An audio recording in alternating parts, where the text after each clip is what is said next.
Hel- Hello, I'm Deron Renner, and this is my audience for the speech class. One, two, three, four, five, and six.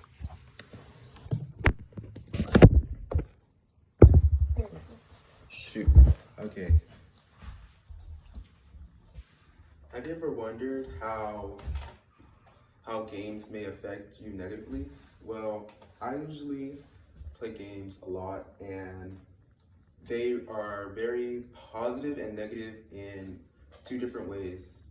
So I use games as a stress reliever, but when I do it too much, it eventually becomes an addiction.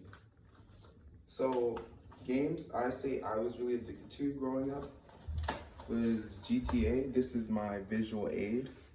And then I also have my Spider-Man game as a visual aid and my controller. So these are all things I'm like really passionate about, like games and stuff.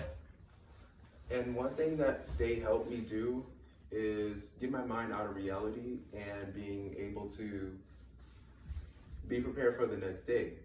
So basically, when I get older, I am able to know what is up for the real world and stuff. Growing up, I'll say video games are really addictive, so it does become an unhealthy habit for kids our age, especially when we're playing violent video games like, for example, Fortnite, GTA, Call of Duty, shooting games that get us into bad habits of maybe even doing violent tendencies, especially if you're more likely to be influenced by stuff like this. But most people aren't uh, influenced by video games. So I'll say if you have a healthy amount of video games and also a decent amount of going outside and doing other things, such as reading, writing, playing with your family outside. But besides that, I say that video games can have a positive effect on you, as such as doing work, like such as helping you be more focused and helping you learn crucial skills like geometry and trajectory. Trajectory has to do with like how far the shooter has to be to hit the ground or whatever, like for shooting games and stuff. Trajectory and motions. It teaches me a lot about sciences and maths. And the game is really one of the most innovative things I do. I've been playing video games for a while, and I think that they have stopped me from doing a lot of my work. So I would say it does have a real world negative effect on me, but I've learned to minimalize and do the time that I need to do, minimalize and learn the work that I need to do.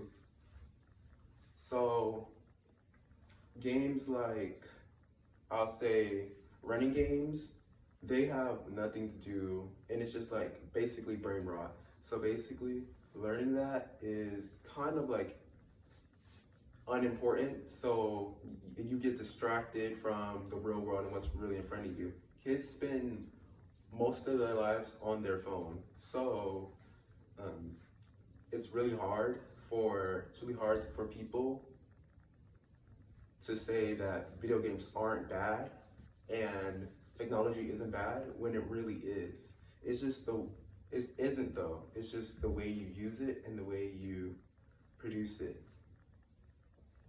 I've been, I'll say I've spent a healthy amount of games on my, have a healthy amount of games on my phone, and I rarely use them. I only use them when I have free time.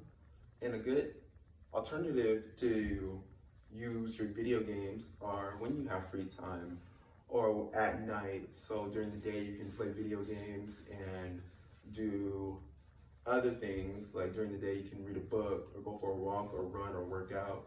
So you're able to do such things like that. I know as a student myself that phones and video games can be a really big hindrance for my studies. So I'm able to minimalize, over time I was able to minimalize and do such things. But now as I'm growing up, I'm able to be a more innovative student and minimalizing the time that I have.